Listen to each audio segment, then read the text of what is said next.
দিয়া বলেছে আমরা যদি ক্ষমতায় যাই বেকারদের ভাতার ব্যবস্থা করে দেব। বেকার যারা তারা মাসে মাসে ভাতা পাবে, তাইলে ওরা কি আর কাজ করবে?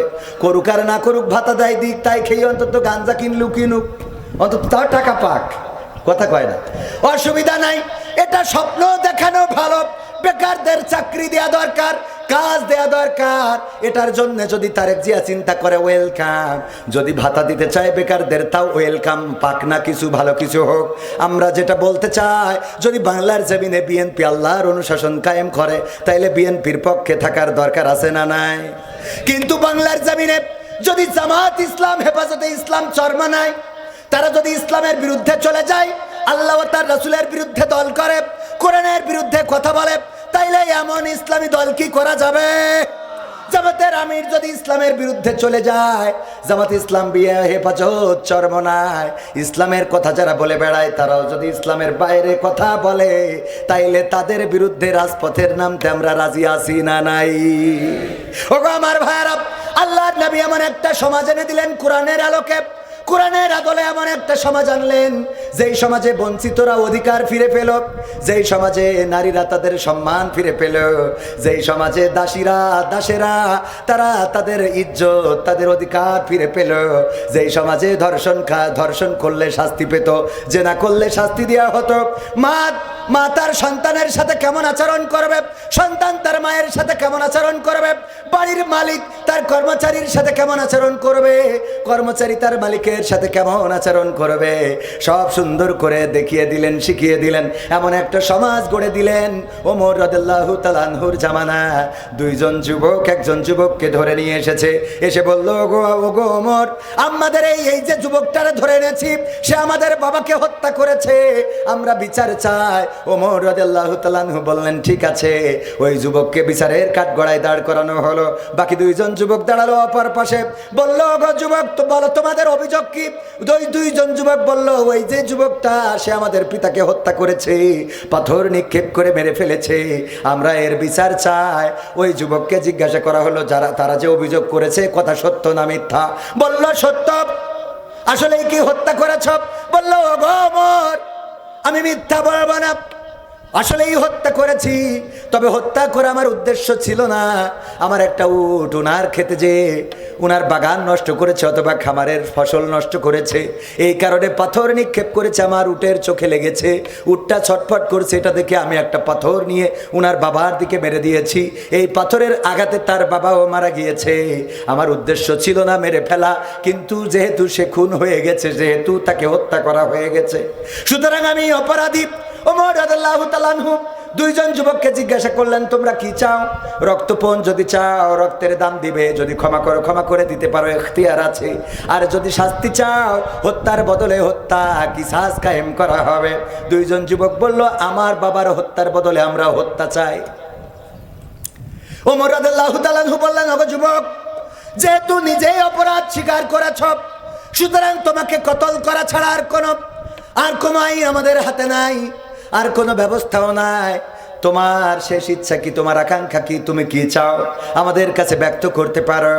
ওই যুবক বলল, ওগো ওমর, একটু সুযোগ চাই, আমি বাড়িতে যাব, আমার এতটুকু সময় দিতে হবে, তারপরে আমি চলে আসব।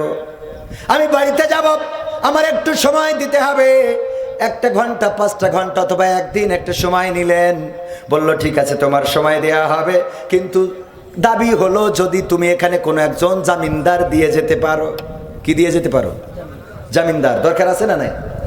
আছে না আমার মুক্তার, আছে না আমার ব্যারিস্টার?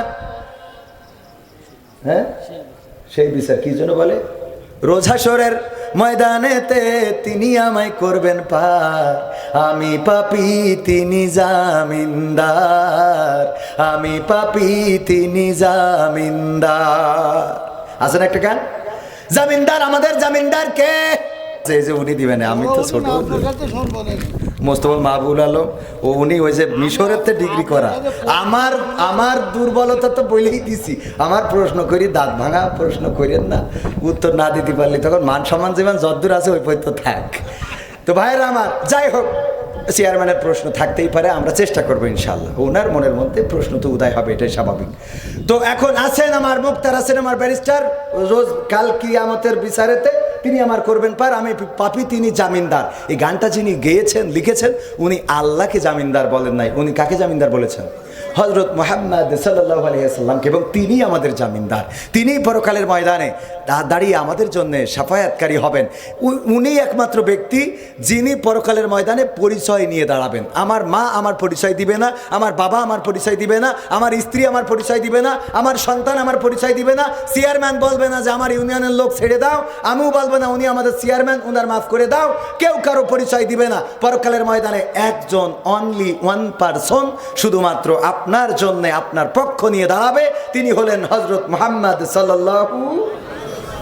আর এই রাসূলকে আমরা চিনি না, এই রাসূলের প্রেমে আমরা পাগল হই না, এই রাসূলের জন্য ভালোবাসা থাকে না, এই রাসূলের আনিত বিধান আমাদের পছন্দ হয় না, অথচ এই রাসূলই শাফায়াতকারী হবেন।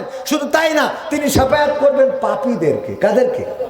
পাপীদের পক্ষে দাঁড়াবেন। যারা পাপী না ওরা তো পার পেয়েই যাবে। চেয়ারম্যানের কাছে নাগরিক সার্টিফিকেট আনতে যাবে কে?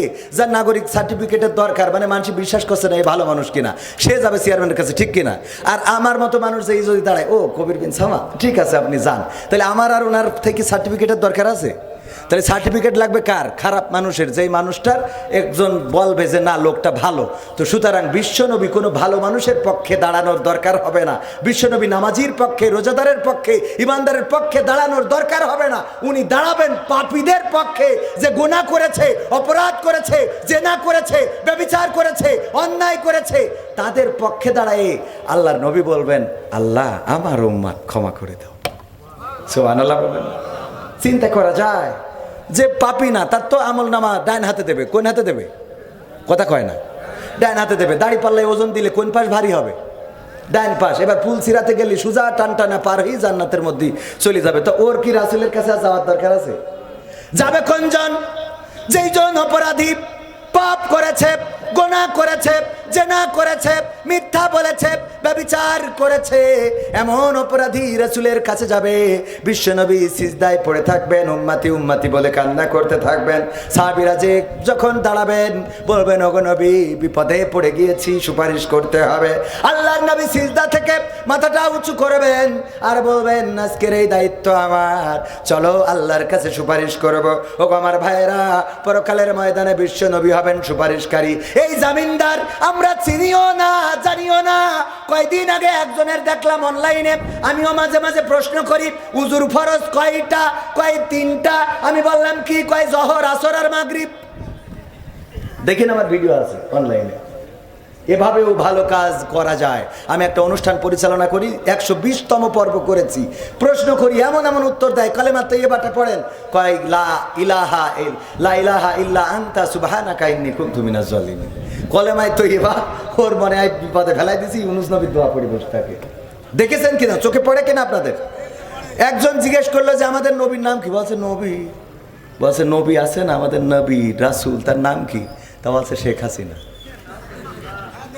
এ দেখেছেন না? আমি বানাই বলছি না, বাস্তবতা। আমি একজনের জিজ্ঞেস করলাম জাতির পিতার নাম কি আমাদের মনিহারের সামনে? বলছে বঙ্গবন্ধু শেখ মুজিবুর রহমান। ওগো আমার ভাইয়েরা, আমরা রাসূলকে চিনলাম না, রাসূলকে জানলাম না, কোরআন পড়লাম না, কোরআন ধরলাম না। ওদিকে যাব না, আমি পবিত্র কোরআনের সূরা আল ইমরানের 102 নম্বর আয়াত তেলাওয়াত করেছি, মনে আছে না নাই? ইয়া আইয়ুহাল্লাযীনা আমানুত্তাকুল্লাহ হাক্কা তুকাতিহি ওয়া লা তামুতুন্না ইল্লা ওয়া আনতুম মুসলিমুন।